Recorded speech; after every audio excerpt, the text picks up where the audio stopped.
সাল্লাল্লাহু আলাইহি সাল্লাম যখন দেখলেন মসজিদে নববীর মধ্যে মুসল্লিদের আর জায়গা হচ্ছিল না, মদিনার মসজিদের নাম হলো মসজিদে নববী, মসজিদে নববীর মধ্যে যখন মুসল্লিদের জায়গা হচ্ছিল না, আল্লাহর রাসূল যখন চিন্তা করলেন মসজিদে নববীর সামনের জায়গাটা কিভাবে ক্রয় করা যায়।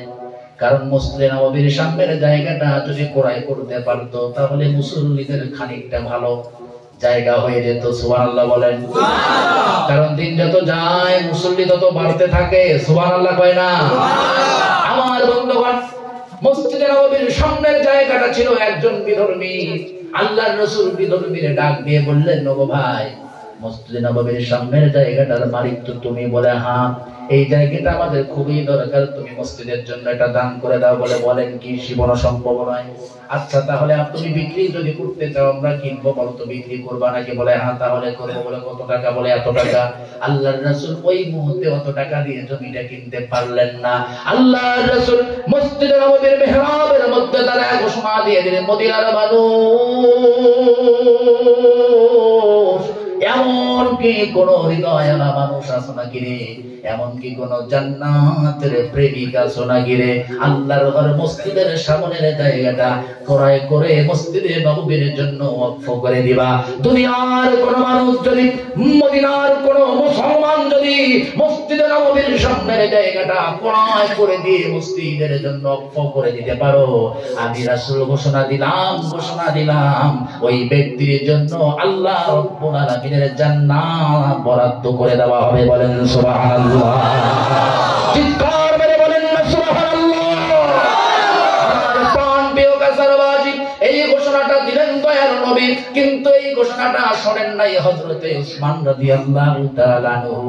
ওসমান ছিলেন রাসূলের অত্যন্ত মহব্বতের একজন সাহাবী। বলেন সুবহানাল্লাহ। ওসমানকে নিয়ে অনেকগুলো কথা আছে, এদিক ওদিক যাইতে পারছি না। আমার প্রাণ প্রিয় বন্ধু শর্টকাটে শেষ করে দেই। ওসমান রাদিয়াল্লাহু তাআলা আনহু যখন ঘরের মধ্যে ঢুকলেন, সঙ্গে সঙ্গে তার কানের মধ্যে কথাটা উঠায় দেওয়া হলো, ও ওসমান রাদিয়াল্লাহু তাআলা আনহু, আপনি কি শুনেছেন নাকি? বলে কি? দয়ার নবী ঘোষণা দিয়েছেন মসজিদে নববীর সামনের জায়গা যদি কেউ ক্রয় করে মসজিদের জন্য লিখে দিতে পারে, আল্লাহর রাসূল বলেছেন আমি তার জান্নাতের গ্যারান্টি দিয়ে দিলাম। সুবহানাল্লাহ। আমার বন্ধুগণ, ওসমান রাদিয়াল্লাহু তাআলা ওই কথা শোনার সঙ্গে সঙ্গে জমির মালিকের বাড়িতে গিয়ে বললেন, ও ভাই, মসজিদে নববীর সামনের জায়গার মালিক কি তুমি নাকি? বলে হ্যাঁ আমি। কি হয়েছে? বলে জায়গাটা ক্রয় করতে হবে, কত টাকা নিবা বলো।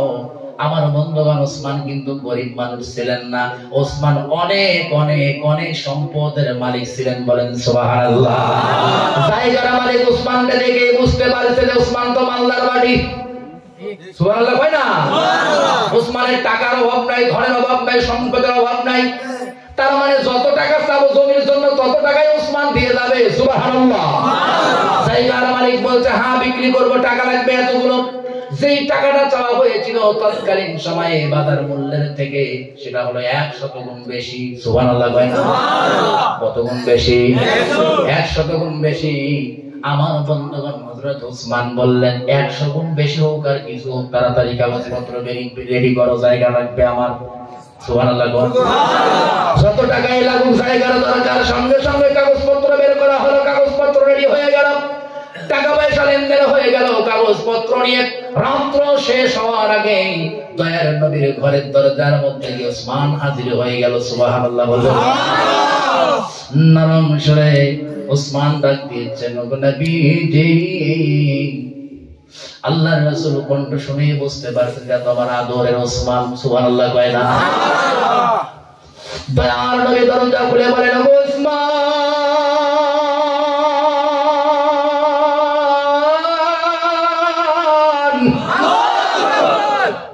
গভীর রজনীতে কি মনে করে তুমি হঠাৎ আমার ঘরে? রাসূলের দরদের সাহাবী বললেন, ওগো নবীজি, আপনি নাকি ঘোষণা দিয়েছিলেন মসজিদে নববীর সামনের জায়গা যদি কেউ ক্রয় করে আল্লাহর দ্বীনের জন্য ওয়াকফ করে দিতে পারে তাহলে তার জন্য নাকি জান্নাতের গ্যারান্টি। দয়ার নবী বললেন, সাহাবী রে, হ্যাঁ তুমি ঠিকই শুনেছ, মসজিদে নববীর সামনের জায়গা যদি কেউ ক্রয় করে দিতে পারে, আমি রাসূল তার জন্য জান্নাতের গ্যারান্টি দিয়ে দিব। বলেন সুবহানাল্লাহ।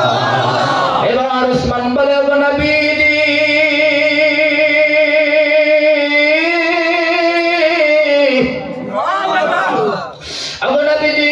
এই নেন দলিল পত্র, মসজিদে নববীর সামনের জায়গা আমি ক্রয় করে এনেছি। দয়ার নবী বললেন, সাহাবী রে, কত টাকা দিয়ে তুমি ক্রয় করেছো? আল্লাহর নবীকে সাহাবী জানিয়ে দিলেন, ও নবীজি, বর্তমান বাজার মূল্যের থেকে 100 গুণ বেশি মূল্য দিয়ে ক্রয় করেছি। আল্লাহর রাসূল বললেন, সাহাবী রে, এত টাকা দিয়ে ক্রয় করতে গেলা কেন? সাহাবী বললেন, নবীজি, এত টাকা হয়েছে তাতে কি হয়েছে? 100 গুণ বেশি নাই গো নবীজি। সারা জীবনের উপার্জিত সমস্ত অর্থ আর সম্পদের বিনিময়ে যদি এই জায়গাটা ক্রয় করতে হতো, আমি ওসমান তাও ক্রয় করে নিতাম। কারণ আমার দুনিয়ার ধনের দরকার নাই, সম্পদের দরকার নাই, অট্টালিকার দরকার নাই। আমার দরকার হলো আমার আল্লাহর জান্নাত। বলেন সুবহানাল্লাহ। চিৎকার মেরে বলেন আল্লাহু আকবার। আমার প্রাণপ্রিয় কাছারবাসী,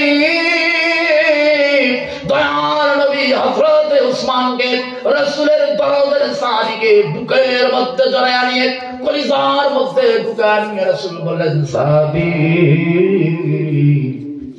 আল্লাহ রাসূলের চোখ দিয়ে টপ টপ করে পানি ঝরছে। আল্লাহু আকবার। রাসূলের চোখ দিয়ে টপ টপ করে পানি পড়ছে। দয়ার নবী বললেন, সাহাবী রে,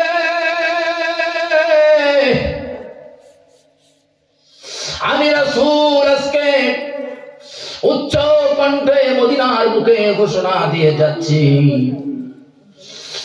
আমার উসমানের জন্য আল্লাহর জান্নাত রেডি হয়ে আছে। আল্লাহর জান্নাত রেডি হয়ে আছে। বলেন সুবহানাল্লাহ।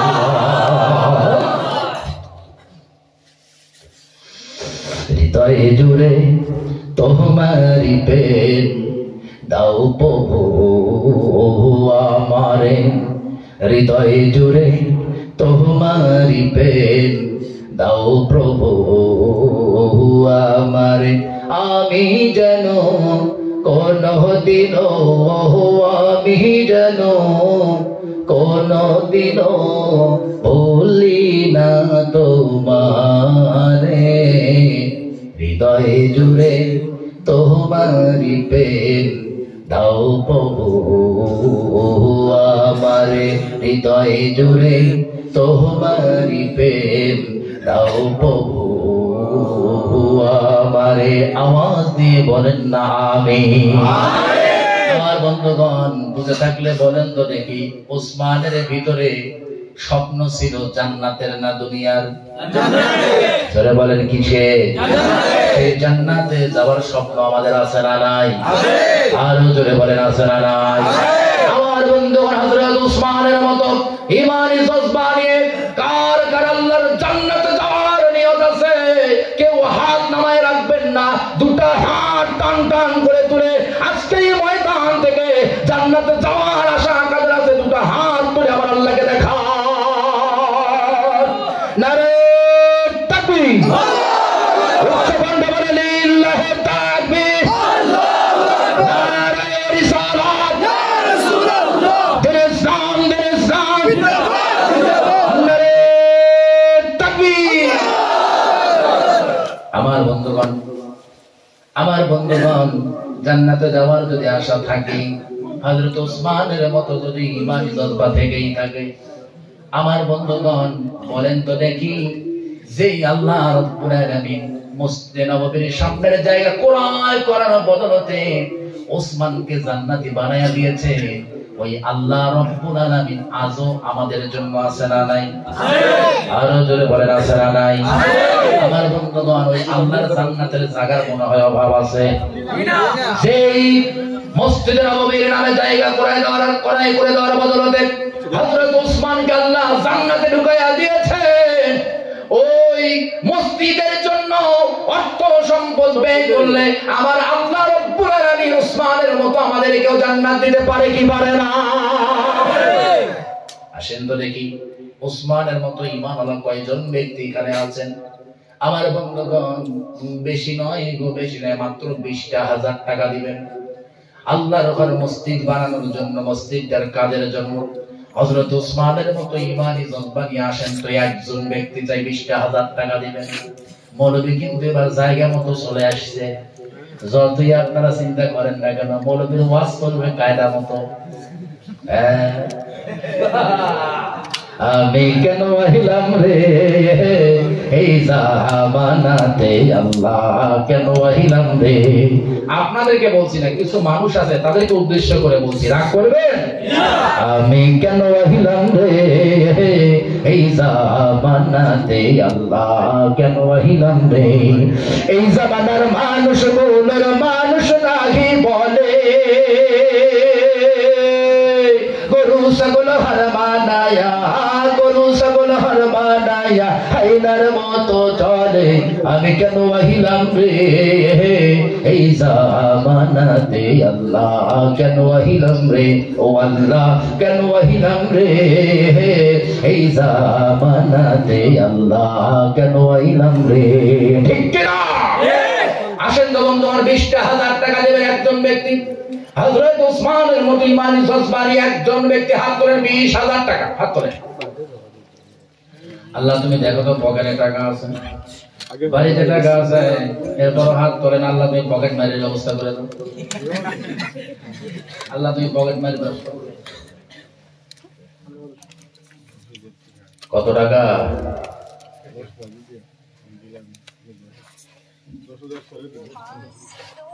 দেখে দেখে লিখতে টাকা নরম না গরম আগে দেখতে হবে তো।